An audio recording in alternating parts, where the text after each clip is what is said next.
Bienvenue sur le site Congo Liberty. Nous recevons aujourd'hui une personnalité congolaise. On verra si on la présente comme une personnalité religieuse ou politique. Le président de la devise, l'abbé Yangisa. Bonjour. Bonjour, monsieur. Vous faites l'honneur à Congo Liberty, à qui vous accordez votre première interview parisienne. Vous êtes une personnalité congolaise que les initiés connaissent, mais le grand public ne vous connaît pas très bien. On sait que vous avez appartenu au MCDDI, que vous êtes vice-président du MCDDI, que vous aviez été vice-maire lorsque Bernard Kolela était maire de Brazzaville. Pouvez-vous nous dire quel a été finalement votre bilan à la mairie de Brazzaville?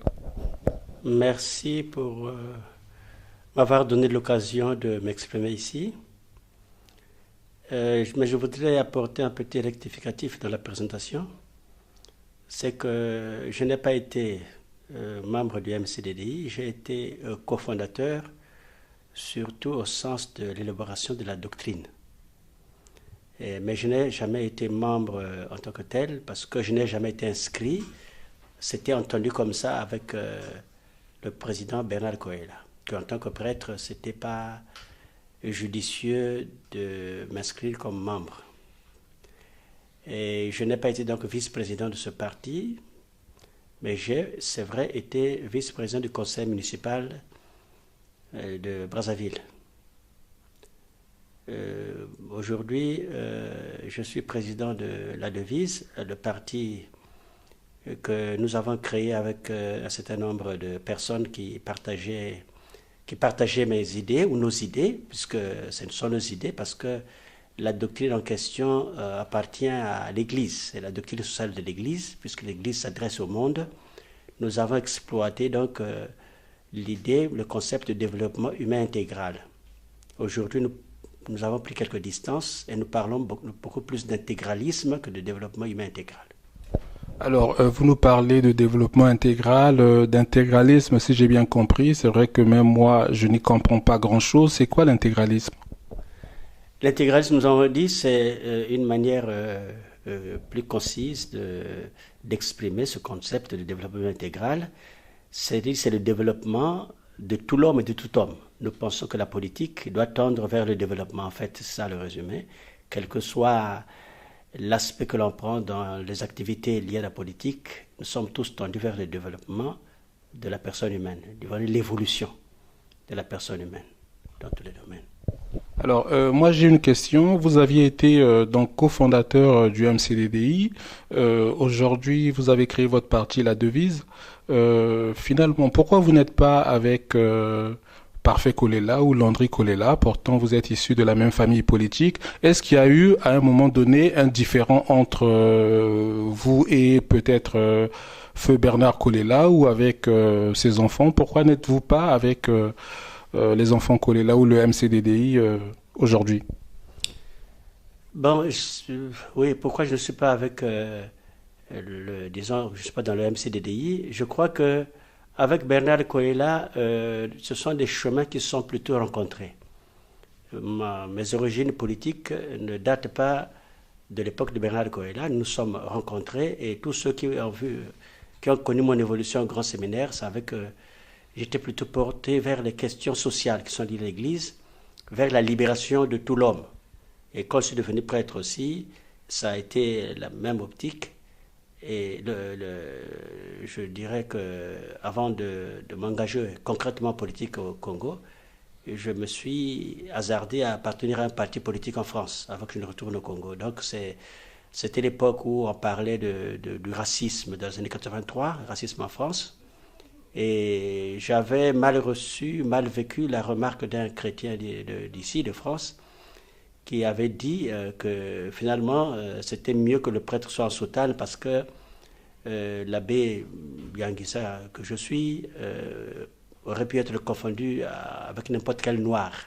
Et je me suis dit, bon, ben, maintenant il faut prouver que je suis comme tous les autres noirs et je suis une personne humaine. Donc le combat politique rejoint de certaine manière le combat spirituel. Et donc nous parlons beaucoup plus de salut intégral. Et moi j'ai été formé à l'époque où Jean-Paul II était fringant. Il parlait de Solidarnosc. Et donc, c'est l'époque où c'était un peu normal de combattre, de lutter pour les droits de l'homme. Alors, Monsieur l'abbé Yanguissa, je voudrais qu'on revienne à si éventuellement il y a eu un contentieux avec, je dis la famille Kolela, donc le MCDDI. Qu'est-ce qui vous différencie aujourd'hui avec Parfait Kolela ou Landry Kolela? Je répète ma question. Pourquoi vous n'êtes pas avec eux? Bon, il peut y avoir une différence de positionnement. Mais aussi, je reviens sur l'idée que mes idées politiques ne commencent pas avec Bernard Koella. J'ai fait connaissance de développement humain intégral dans l'Église. J'ai même failli installer au Congo une antenne de l'association pour le développement intégral qui existe à Kinshasa. Mais bon, concrètement, oui, quand j'étais bien avec Bernard Koella, j'étais aussi bien avec d'autres, hein, avec Martial Sinda, avec André Milongo, qui était Premier ministre. Ceux qui l'entouraient savent bien, aujourd'hui peuvent témoigner que souvent il faisait appel à moi, on discutait et je donnais mon point de vue. Donc, je ne peux pas laisser se développer cette idée que je suis le fils spirituel de Bernard Koella, ce que ses enfants sont. Donc, je ne peux pas me revendiquer de Bernard Koella, et je crois que ceux qui revendiquent cet héritage ne me reconnaissent pas des leurs. Et il n'y a jamais eu de contentieux en tant que tel, mais très tôt, je ne me suis pas reconnu dans certaines prises de position. Par exemple, pour moi, le développement de l'homme, donc si on met l'homme au centre, il y a beaucoup de choses qui ne trouvent pas leur place là-dedans. Par exemple, les milices, des choses comme ça ne trouve pas. Donc je ne vois pas pourquoi je me revendiquerais de cet héritage ou cette famille politique. Il n'y a jamais eu de contentieux, ni avec Parfait Koella, ni avec Landry Koella, il n'y a jamais eu de contentieux, mais je pense qu'eux-mêmes ne me reconnaissent pas de cette famille, de leur famille. Je crois que c'est ça. Puisque je sais très bien que si j'ai créé un parti politique, c'est parce que je n'ai pas trouvé ma place là-bas. Alors pour le parti politique La Devise, c'est vrai que sur le plan médiatique, on ne l'entend pas beaucoup. Est-ce que finalement c'est un parti politique à l'image des partis politiques congolais, c'est-à-dire qu'il y a 2 ou 3 adhérents? Est-ce que finalement La Devise est installée dans les différentes régions du Congo? La Devise, du point de vue médiatique, c'est vrai, nous avons fait le choix de ne pas travailler dans le paraître, mais en profondeur. Si nous sommes bien ancrés à Pointe-Noire, avec des coordinateurs qui sont originaires de Pointe-Noire, nous le sommes tout autant dans la Bouenza, avec un coordinateur, je ne veux pas citer leur nom, des gens qui sont bien de coin, et la plupart des membres que nous avons de la Bouenza sont de la Bouenza. Nous sommes dans d'autres lieux aussi de la Bouenza, comme Antiaki. Antiaki, c'est très loin. Mais à Antiaki, nous avons aussi une coordination très très forte. Et comme nous sommes dans les plateaux, à Ongoni, nous sommes à Wesso, nous sommes à Infondo, bon, sur place, les gens peuvent le vérifier. D'ailleurs, les coordinateurs eux-mêmes peuvent s'exprimer, me faire un petit coucou. Et donc, nous sommes un peu partout. Avec nos petits moyens, nous avons travaillé en profondeur. Nous avons, au niveau local, nous sommes intervenus très souvent dans certaines radios, nous avons écrit très souvent dans les journaux congolais. Donc, ceux qui sont vraiment, qui ont la tête dans l'actualité politique au Congo, nous connaissent. Mais je suis intervenu 2 fois sur RFI, mais à des occasions précises. À l'arrestation de notre vice-président, lorsque la maison de M. Mirassa avait été saccagée, donc notre vice-président avait été appréhendé là-bas, nous sommes exprimés sur RFI. Et le 15 août dernier, nous avons été interviewés par RFI, c'était pas dans notre initiative, c'est eux qui nous ont appelés, ça veut dire qu'ils nous connaissent quand même, certainement. L'abbé Yanguissa, dans une semaine, ou dans quelques jours, en tout cas dans un peu plus d'une semaine, il y aura l'élection présidentielle au Congo-Brazzaville, c'est-à-dire le 20 mars 2016. Vous êtes le président d'un parti, donc La Devise, comme on vient de le voir. est-ce que votre place finalement n'est pas au Congo-Brazzaville pour battre campagne? Est-ce que vous avez un candidat à ce sujet? Jusqu'à présent, nous avons fait le jeu du président en place, Denis Sassou Nguesso, y compris l'élection présidentielle qui a été avancée au 20 mars. Mais dès que nous sommes situés dans l'échiquier politique congolais, nous avons constaté que les conditions, effectivement, c'était celles que la personne Denis Sassou Nguesso voulait. Nous avons, depuis 2009, considéré que nous ne pouvions pas aller à de quelconques élections organisées dans ces conditions. Donc nous n'avons jamais été présents dans les différentes séances qui ont été organisées à Brazzaville.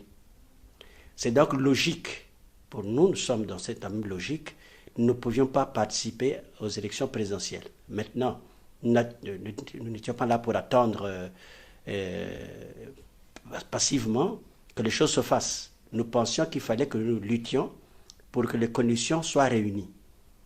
Mais cette lutte-là ne pouvait pas être organisée par un seul parti, encore moins par un seul homme.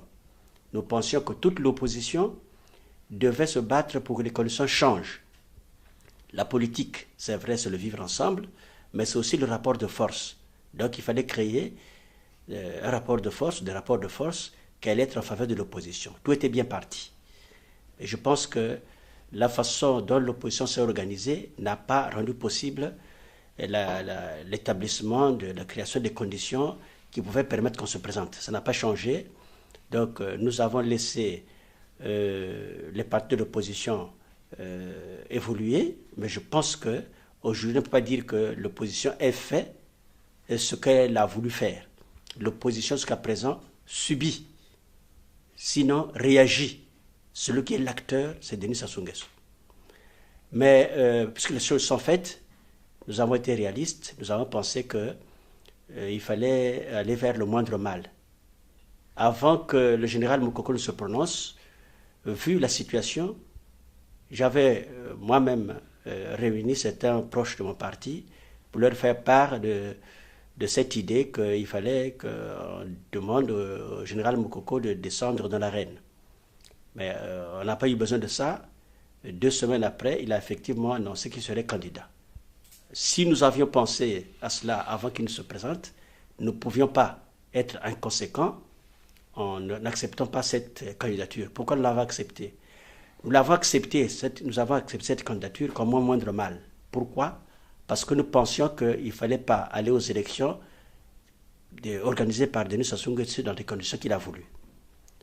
Mais il ne s'agit pas non plus de nous désolidariser totalement de ceux qui avancent sur le terrain. Sachant bien que de toute façon nous aurons raison, parce que Denis Sassou Nguesso, s'il a imposé ses conditions à lui, il va imposer aussi sa victoire. Et donc, en fait, je pense que la balle est au peuple et nous pensons que celui qui peut le mieux représenter dans ces conditions concrètes cette volonté du peuple, c'est le général Jean-Marie Michel Mokoko. D'accord, donc si je comprends bien, vous soutenez le général Jean-Marie Michel Mokoko, mais est-ce qu'il n'y a pas une certaine ambivalence à dire que les conditions ne sont pas remplies et vous soutenez quand même un candidat qui finalement risque de perdre l'élection présidentielle? On a vu M. Sassou Nguesso dérouler sa campagne avec le slogan « Un coup KO ». Est-ce que finalement la devise en soutenant le général Mokoko n'accompagne pas Sassou dans son sacre monarchique? Dès que le général Denis Sassou Nguesso avait déclaré qu'il ne pouvait pas organiser les élections avec cette constitution, dès qu'il avait déclaré que c'est lui qui devait procéder au changement de la constitution, pas le futur président, nous avons pensé qu'il se préparait déjà une forme de hold-up, c'était la mauvaise foi. Et nous avons dit à ce moment-là, nous avons écrit cela, les partenaires politiques le savent, que dès lors que le général Denis Sassou Nguesso avait déclaré qu'il ne pouvait pas respecter la Constitution, qu'il ne pouvait pas la faire respecter, il perdait l'essentiel de son pouvoir. Le président de la République représente une institution. Donc s'il perdait l'essentiel de son pouvoir, alors qu'il exerçait ce pouvoir en tant que souverain délégué, nous pensions que la balle passait au peuple souverain. C'est le souverain premier qui devait, dès lors, prendre ses responsabilités. Mais ce n'était pas à lui de dire quelle sorte de responsabilité, puisqu'il perdait la main. Donc, c'était au peuple de trouver dans son génie ce qui convenait. C'est-à-dire qu'il y a eu une époque où nous avons eu la formule conférence nationale, il y a eu la révolution, et eux-mêmes, le Denis Sassou Nguesso, ils ont pris le pouvoir, enfin, ils sont entrés en politique sur la base de la légitimité révolutionnaire. Donc, ce n'était pas exclu, c'est pas un mal. Il y a d'autres peuples, d'ailleurs, qui fonctionnent comme ça. Les révolutionnaires de Tunisie ont été primés avec le prix Nobel de la paix. Donc le mot paix peut être lié à la révolution. Donc nous pensions que ce n'était pas Denis Sassou Nguesso de trouver les solutions à son propre problème, c'était au peuple.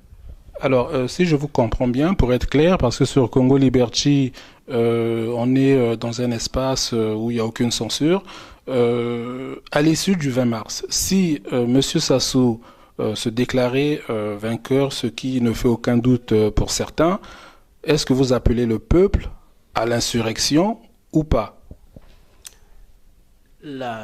Pour être constant, comme je dis, que dès lors que Denis Sassou Nguesso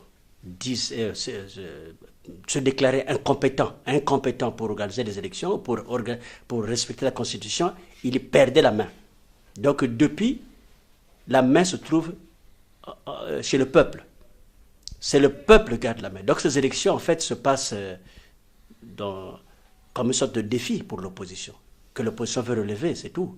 Mais le peuple n'a jamais, à mon avis, perdu la main dès lors que Denis Sassou Nguesso l'avait perdu. C'est le peuple souverain qui a la solution. Au lendemain du 20 octobre, nous avions déclaré à la radio des droits de l'homme que le peuple avait perdu une bataille, mais qu'il n'a pas perdu la guerre. Ce que nous l'avons déclaré en toute sincérité, parce que nous pensons aussi que Denis Sassou Nguesso fonctionne. Dans sa tête, il sait très bien que ce qui doit se passer au Congo ne dépend que du peuple. D'ailleurs, moi je pense que ceux qui l'aiment bien, ceux qui vraiment l'apprécient, devraient lui conseiller de ne pas continuer dans cette posture. Lui-même sait. D'ailleurs, dans un de ses livres, il dit qu'il a été l'un des inspirateurs de la Révolution. Il ne peut pas penser autrement que comme ça. Donc, si je déclare aujourd'hui que la balle est dans la main du peuple, que le peuple doit pouvoir faire librement ce qu'il veut, je le dis aussi bien pour les urnes, il n'a pas à fausser les résultats. Et les résultats peuvent être faussés parce que les conditions sont déjà fausses. Donc nous pensons que ce que le peuple veut, le peuple, Denis Sassou Nguesso doit se soumettre. Il ne peut pas être au-dessus du peuple. Alors, l'abbé Yanguissa, j'ai une autre question. L'abbé Yanguissa, on l'a bien compris, vous soutenez le général Jean-Marie Michel Mokoko comme des Congolais qui aujourd'hui de plus en plus nombreux le soutiennent. Hein. Il y a aussi des soutiens, on va le rappeler, de Parfait Kolela, de Kombi Salissa, de Mounari, de Sassy Mabiala et même de Sassou Nguesso. Vous soutenez le général Mokoko, mais est-ce que, en tant que représentant du parti La Devise, vous avez discuté avec le général Mokoko? Est-ce que vous l'avez rencontré? De quoi avez-vous parlé si cette rencontre a eu lieu? Oui, j'ai rencontré le général Jean-Marie Michel Mokoko à Brazzaville. C'était un entretien de personnes, je crois, qui se comprenaient parce que le général Mokoko, dans ma tête, mais aussi dans la conscience de beaucoup de Congolais, c'est l'homme de la conférence nationale. C'est l'un des acteurs clés du retour, disons, de l'instauration du multipartisme. Donc pour les Congolais, c'est un homme qui doit être crédible. C'est grâce à lui que l'armée aussi est retournée dans les casernes. Donc, or que ce sont ces problèmes-là que nous avons au Congo. Il faut que l'armée retourne dans les casernes. L'armée ne doit pas se mêler de politique. L'armée doit être républicaine et doit être l'armée de tous. Je pense que le général Mokoko, qui a fait preuve d'un respect de sa propre déontologie militaire, c'est l'homme qu'il faut maintenant que les militaires sont partout, se mêlent de tout. Et nous avons du mal à faire respecter cette règle. Donc le général Mokoko, c'est l'homme de la situation. De ce point de vue-là, c'est aussi l'homme qui n'est pas nécessairement d'une région particulière. Parce que quand on pense général Mokoko, on ne pense pas à un département précis. Je ne suis pas tellement pour des candidatures qui sont étiquetées ethniquement. Je suis pour le général Mokoko pour ces raisons-là, parce que je pense, d'ailleurs je ne le connaissais pas avant de l'avoir rencontré, ce sont des personnes qui sont proches de lui, qui sont venues nous inviter, là où nous sommes, à notre permanence de la devise.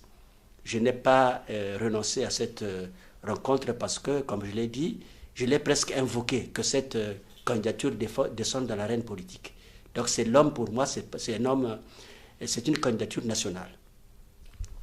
Alors, comme je le disais tout à l'heure, là vous êtes à Paris en France, vous êtes en séjour privé ou public, je sais pas, mais pourquoi n'êtes-vous pas aujourd'hui avec le général Mokoko qui était d'ailleurs dans la région du Poul à Kinkala hier je crois, pourquoi n'êtes-vous pas avec lui? Est-ce que finalement vous ne l'avez pas un tout petit peu lâché dans l'espoir peut-être de rebondir avec une autre personnalité politique? Ceux qui suivent la politique congolaise savent que s'il y a un parti politique qui a une ligne doctrinale, c'est la devise. Nous n'avons jamais changé. Ce n'est pas par dogmatisme. Nous n'avons jamais changé parce que notre but direct, c'était la volonté du peuple. D'ailleurs, nous avons eu beaucoup de partenaires, mais on ne s'est pas séparés avec eux pour des raisons, pour de basses raisons. Nous avons été avec Mario Manzimba, avec son association Marengo Abétique. Nous avons été avec le président Rigobert Ngolali, avec son parti à l'ARC. Nous avons été avec M. Pierre Manteau, avec son parti MICAL. Nous avons travaillé avec le président Clément Mirassa, avec son parti, le PSDC. Mais à chaque fois, de façon invariable, ça a été sur des conditions que nous posions, que nous considérons incontournables, c'est-à-dire que nos partis devaient s'asseoir sur la volonté des militants, parce que c'est notre portion de peuple que nous gérons. Donc il faut des partis plus en plus démocratiques. Nous pensions qu'il fallait laisser avec l'époque des leaders indépendants, des leaders qui n'ont pas de militants derrière, parce que ce sont ceux-là qui négocient les postes, parce qu'il n'y a pas de pression sur eux. Donc nous pensions qu'il fallait que nous constituions un groupement de partis qui respectent les règles démocratiques à l'intérieur. Donc nous sommes contre des leaders qui n'ont aucune base, qui ne se révèlent à personne, d'ailleurs c'est ce qui se passe actuellement sur le terrain. Nous avons des leaders qui ne rendent compte à personne, qui n'ont pas de militants et qui donc négocient des postes, prennent de l'argent, etc. Donc c'est surtout cette base-là qu'on n'a pas pu créer un groupement. Je ne dis pas que les autres, ceux que j'ai cités, n'ont pas été d'accord avec ça, mais ça n'a jamais abouti. Et donc on ne change pas comme ça. Si nous sommes avec le général Mokoko, c'est parce que je pense que c'est aussi le moindre mal, il faut le dire. Nous pensions qu'il fallait un candidat unique à l'opposition. Mais comme l'opposition n'a jamais eu un porte-parole unique, nous on savait très bien qu'il n'y aurait jamais un candidat unique. Mais c'était, à mon avis, l'option à prendre. Ça n'a pas été possible, donc nous sommes avec le général Mokoko parce que nous pensons maintenant que c'est le moindre mal. Il faut un candidat qui rassemble le plus possible et qui casse les clivages ethniques. Nous pensons que c'est le général Mokoko, donc c'est pour des raisons morales, mais aussi nous pensons que c'est une question de justice. C'est l'homme du multipartisme. C'est comme ça que nous l'identifions à partir de la conférence nationale. Vous avez parlé de la descente de Mokoko à Kinkala. Ben, c'est la devise qui a organisé cette descente. La devise a signé un accord avec le général Jean-Marie Michel Mokoko. Nous avons un accord politique. Et donc, on fait la campagne ensemble. Ce n'est pas ma personne qui est importante dans tout ça, mais c'est le parti. C'est la devise qui est engagée auprès du général Mokoko. Et à Kinkala, ce qui s'est passé là-bas, hier, ça n'a pas pu se faire sans la devise. Un des responsables de notre parti, le délégué de l'organisation, a d'ailleurs pris la parole pour présenter le général Mokoko. Donc tout se passe bien là-bas. Ma personne ne manque pas à Brazzaville. Nous sommes engagés à côté de lui. Et si je suis en France, c'est aussi sur un appel. Je ne suis pas venu en tourisme, surtout en plein hiver comme ça, alors qu'il fait beau au Congo. Donc je ne suis pas venu pour faire du tourisme, je suis venu aussi par devoir. Alors, l'abbé Anguissa, il est assez rare, on va quand même le dire, hein, de recevoir une personnalité politique qui vient directement de Brazzaville, donc du pays. On apprend ici et là que les conditions des Congolais, en ce qui concerne le pouvoir, dit que tout va bien. Vous revenez du pays. Dans quelles conditions aujourd'hui vivent les Congolais? Comment pouvez-vous décrire le quotidien des Congolais? Le Congo, je crois que les acteurs actuels qui voyagent savent très bien que le Congolais est mal dans sa peau. Je ne parle pas du Congo parce que c'est un concept un peu vague. Le Congolais concret, quand on regarde dans les yeux, n'est pas heureux. Le Congolais aujourd'hui, c'est l'homme qui est derrière des miettes à Brazzaville. Et je crois que ceux qui gouvernent le pays, s'ils ne sont pas cyniques, ils voient bien que les gens qu'ils croisent dans la rue sont des gens qui sont tristes, malheureux, malades. On meurt pour n'importe quoi, je n'invente rien. Une fois, j'ai demandé à une personnalité de l'Église, puisqu'on parlait de mon engagement politique, j'ai demandé à cette personnalité, est-ce que vous pensez que les problèmes que j'évoque là des Congolais, c'est dans ma tête ou c'est une réalité? Cette personne m'a répondu, si, c'est une réalité. Donc aujourd'hui, personne ne peut contester. Je n'ai pas à aller en profondeur. Chacun sait, même eux-mêmes savent que le Congolais est malheureux. Le Congolais est triste. Le Congolais est malade. Le Congolais ne sont pas chez lui. Ce n'est pas parce que les gens n'aiment pas Denis Sassou Nguesso, ou parce que son visage ne plaît pas, ou parce qu'il est de tel département. Chaque Congolais sait que ce n'est pas l'homme qu'il faut. Au bout de 30 ans, je ne sais pas combien d'années, le Congo est à ce niveau-là. C'est pas possible.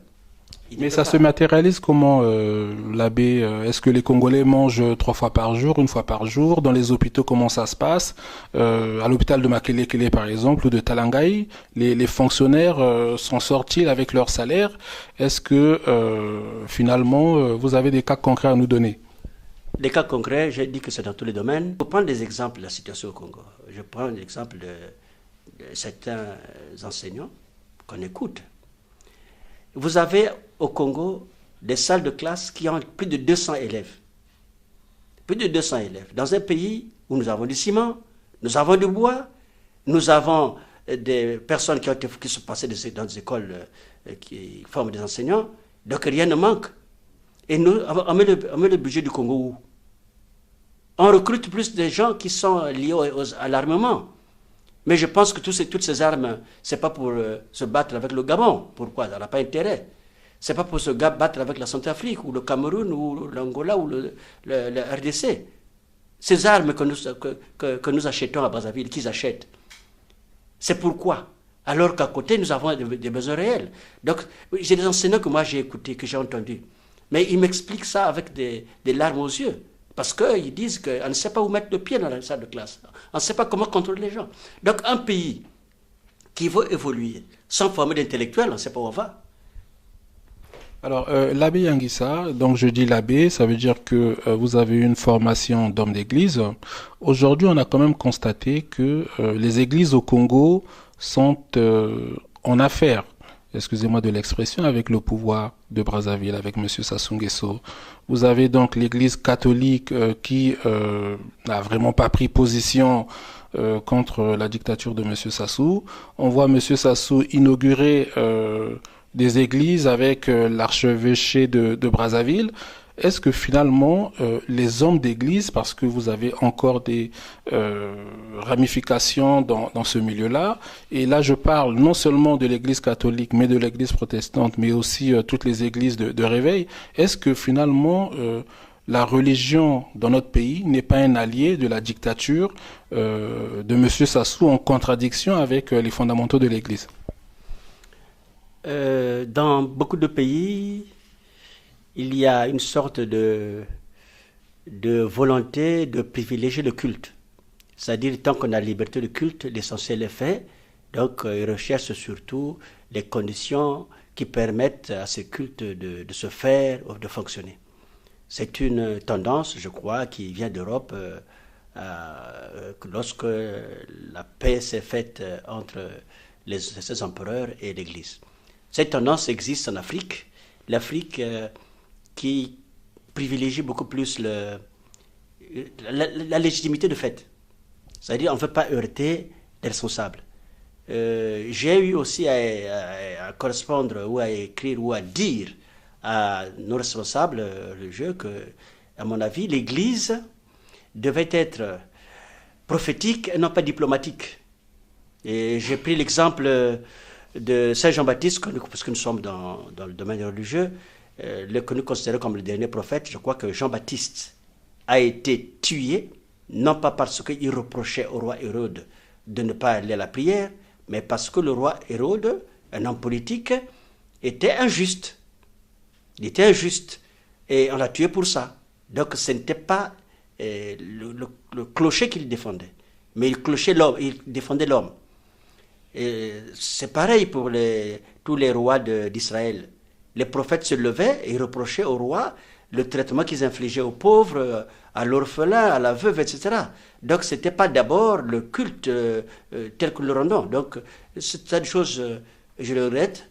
Et moi je pense donc dans ma posture, si je ne suis pas en paroisse, je reconnais que l'Église, en me gardant ce statut de prêtre, fait déjà beaucoup, mais moi, je pense que je travaille aussi au salut des âmes quand je défends, comme je le fais, quand je refuse l'injustice qui est infligée à notre peuple. Et le fait que l'Église ne me condamne pas jusqu'à présent, je crois que c'est l'essentiel. Je peux me contenter de ça. Que l'on me laisse me dresser contre l'injustice et refuser, évidemment, de me coucher devant la volonté d'un homme qui se prend pour la quatrième personne de la Trinité. Dans la Trinité, à ce que je sache, il n'y a que 3 personnes. Il se prend pour la quatrième personne qui veut faire de sorte de mess-meeting. Ça, c'est une situation que je n'accepterai jamais. Alors, nous vous remercions, l'abbé Yanguissa. Nous arrivons au terme de notre émission. Est-ce que vous avez un dernier mot à l'endroit des Congolais, de la diaspora? Est-ce que vous avez des réunions que vous allez tenir à Paris, par exemple? Oui, je remercie ceux qui m'ont donné l'occasion, tous qui m'avaient donné l'occasion d'intervenir ici. Et je remercie aussi ceux qui m'ont donné l'occasion de m'exprimer devant les Congolais de la diaspora. Il s'est tenu hier une rencontre qui a été fructueuse, je crois. Et nous devons tous être dans le même combat. Ce qui se passe au Congo, ça intéresse tout le monde. D'ailleurs, au Congo, on parle beaucoup d'ingérence. Je ne vois pas l'ingérence là-dedans, parce que le général Denis Sassou Nguesso, je crois, il s'est installé au pouvoir avec l'aide aussi des étrangers. On les a vus circuler à Brazzaville. Et donc, il n'y a pas eu d'ingérence à l'époque. Aujourd'hui, au contraire, je lance un appel. Il faut que nous nous sentions une communauté humaine. La communauté humaine doit être unie. Les droits de l'homme sont faits pour tout homme et pour tout l'homme. Donc, les pays européens ne doivent pas se gêner dans leur prise de position par rapport à ce qui se passe en Afrique et plus précisément à Brazzaville. Il faut que la communauté internationale remette les choses en ordre à Brazzaville. C'est les désordres. Quand un homme se prend pour lui-même pour la commission électorale, pour tout, les choses ne fonctionnent pas normalement. Et ce que je demande à Denis Sassou Nguesso, c'est bien pour lui. C'est bien qu'il soit un grand homme dans notre histoire. Ce n'est pas normal qu'il fasse le contraire de ce qu'il pense, parce que je sais très bien. J'ai déjà discuté avec le général Denis Sassou Nguesso. Je sais très bien qu'il ne pense pas ce qu'il fait, que ce qu'il fait ne correspond pas à sa pensée telle que je l'ai entendue. Donc je demande aussi au général Denis Sassou Nguesso de considérer que le peuple qui lui demande de partir n'est pas de mauvaise foi, qu'il accepte cela par honnêteté intellectuelle, Et ce qui le pousse à poursuivre cette voie, le pousse aussi à la perte de son âme, je le dis. Dans cette posture-là, Denis Sassou Nguesso perd son âme. Il faut qu'il revienne à la réalité. Ce n'est qu'un homme comme nous tous. C'est un mortel. Il a besoin de soigner aussi son passage sur cette terre. Donc ce que je demande au peuple congolais, c'est de ne pas oublier aussi nos valeurs les plus profondes. Nous sommes un peuple spirituel. Nous sommes un peuple de profondeur. Dans cette histoire, dans ce que nous vivons, restons aussi ancrés dans nos valeurs locales. Nous avons eu des grands hommes de notre histoire qui n'ont pas nécessairement visé leurs propres intérêts. Nous nous référons à eux. Et je suis normalement... en fait, c'est un peu normal que je sois aussi dans la prière, dans ce que nous vivons au Congo. Une fois, j'avais demandé le jeûne de la prière. Si jamais nous ne restions pas fidèles à ces valeurs de spiritualité, à ces valeurs profondes de notre terre africaine, qui a une terre de profondeur spirituelle, je crois que c'est là que l'Afrique perdait son âme. En vous remerciant, l'abbé Yanguissa, en espérant que vous repasserez nous voir avant votre retour à Brazzaville, et nous espérons que votre candidat, le général Mokoko, l'emportera le 20 mars. Nous remercions l'équipe technique de Congo Liberty, nous remercions tous les internautes qui sont toujours plus nombreux à venir sur notre site. À très bientôt sur Congo Liberty.